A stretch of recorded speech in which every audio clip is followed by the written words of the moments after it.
हाय हेलौ लोगोफोर आं आरो दायो नोंथांमोननि सेरावहाय फिन खेबसे गोदान भिडिअ लानानै फैलायबाय आरोना लोगोफोर।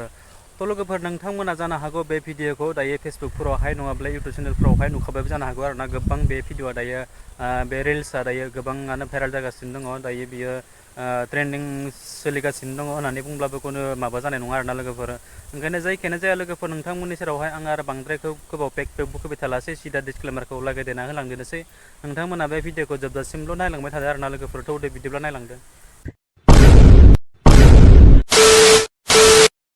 लोगोफोर नोंथांमोना बै आंनि थाम्बनेल आरो टाइटेलखौ नायनानै दिनैनि भिडिअआ मानि थाखाय जागोन नोंथांमोना एसेब्लाबो नायनानै बुजि मोनख्लाबाय नङा होमबा लोगोफोर। लोगोफोर नोंथांमोननि सेरावहाय आं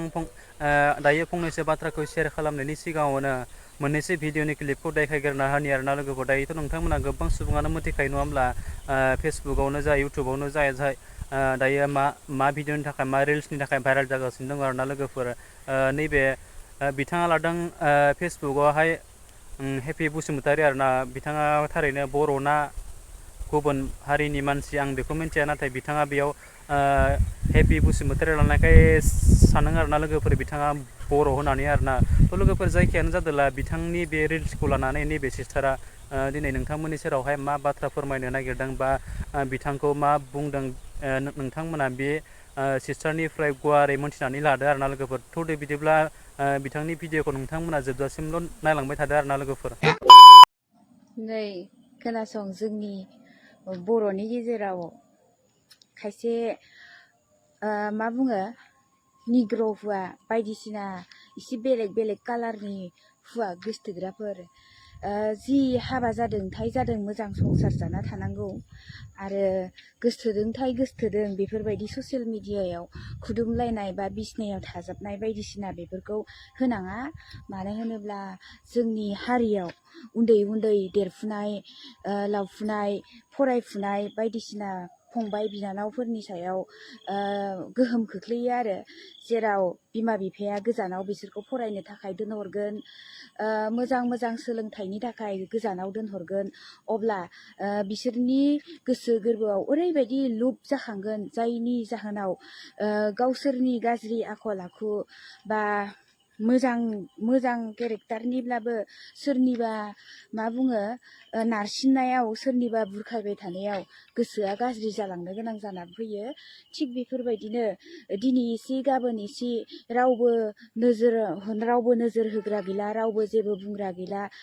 बारहै बारहै बेफोरबायदिनो गुबुन हादोरनि बायदिसिना गाज्रि माने नायथाव जाथावै मुगै सुगै कालारनि मानसिजों गोसथोलायनानै गाज्रि रिलेसन लाखिनानै बेफोरबायदिनो साननैनि थाखाय हाबा जानानै गारलाय गथ' गथाय थालांगोन। अब्ला बेफोरबायदि गथ' गथाया जोंनि हारियाव जोनोम जानाय लोगो लोगो जोंनि हारिया गोबां बेफोरबायदिनो भाइरास बायदि दिनै एसे गाबोन एसे बेफोरबायदिनिफ्रायनो बारायलांगोन आरो। मोनसे हारि होनोब्ला गुबै बेहा महर मुस्रि, बेनि कालचार ट्रेडिसनेल बायदिसिना आखल आखुआ थाजोबो आरो। गावनिया गावनिखा, माब्लाबाबो माने दाउब'आ दाउखा जानो हाया बेफोरबायदि आरो। गावनि हारिया अराय सम गावनि महर मोखां आखल आखु लानानैसो गावनि निजा हारि। अब्ला दाउखाया दाउब' माब्लाबाबो जानो हाया बेफोरबायदि बाथ्राया फैयो आरो। जायफोर दाउखाया दाउब'जों क्रस जानानै दिनै एसे गाबोन एसे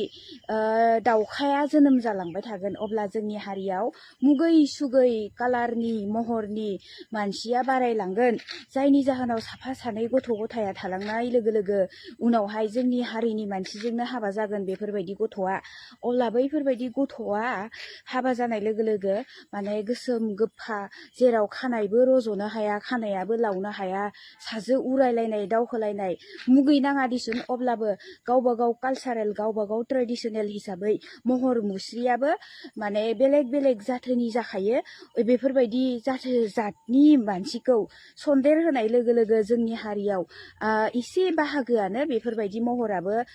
बास्लायलांगोन आरो अब्ला उनावहाय जों दानो गुबुन हारिजों जोङो नासय जाखानाय मुगै जाखानाय उनाव जोंफोरखौ सियाराव जयोब्लाबो जोंखौ मुगैना सियारखौ सुग्रा जागोन बिसोरनि सिथ्लायाव आगान सुरोब्लाबो जोंनि आगानखौ बिसोरो लिरनाय जागोन बेफोरबायदि सिस्टेमाव जों मुगै जागोन आरो जेरावखि थाङा मानो जोंनि हारि होनोब्लानो जों बांसिन नासयजागोन बांसिन मुगै जागोन आरो बेखायनो बैफोरबायदि गुबुन हादोरनि बा गुबुन हारि बेफोरबायदिजों रिलेसन लानाया मोजां नङा हाबा जायोब्ला जानांगौ आरो माने गोदोनिफ्रायनो सोलिबोखानाय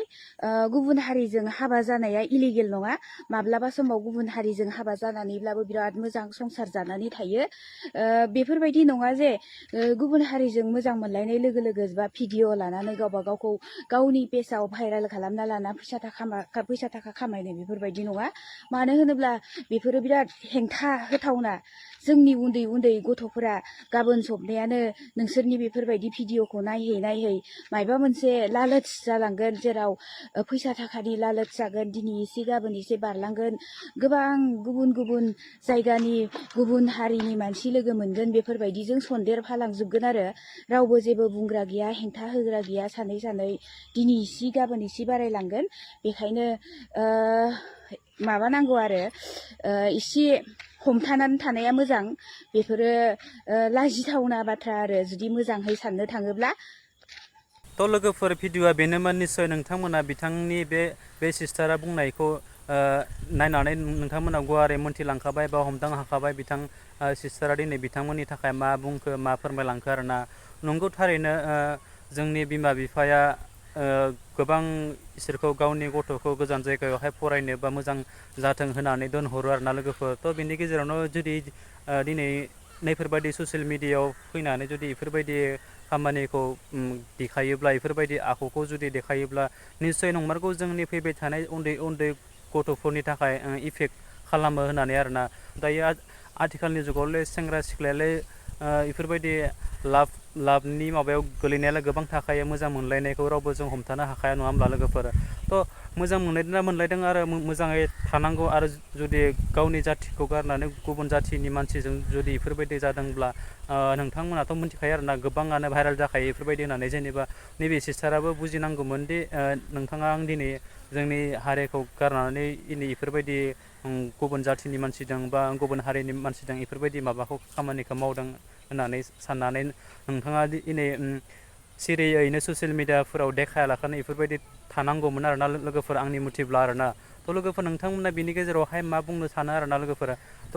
आं आरो बांद्रायखौ बुंबाय थालियासै आंनिख्रुइबो बांसिन नोंथांमोना साननो रोंखानाय गोरों मानसिखा नङा होमब्ला लोगोफोर ओंखायनो आरो जोबनायाव आं आरो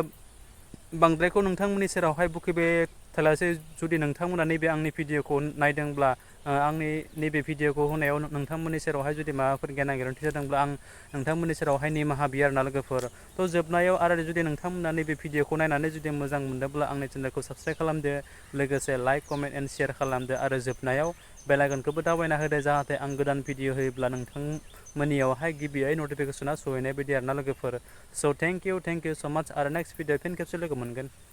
बाय बाय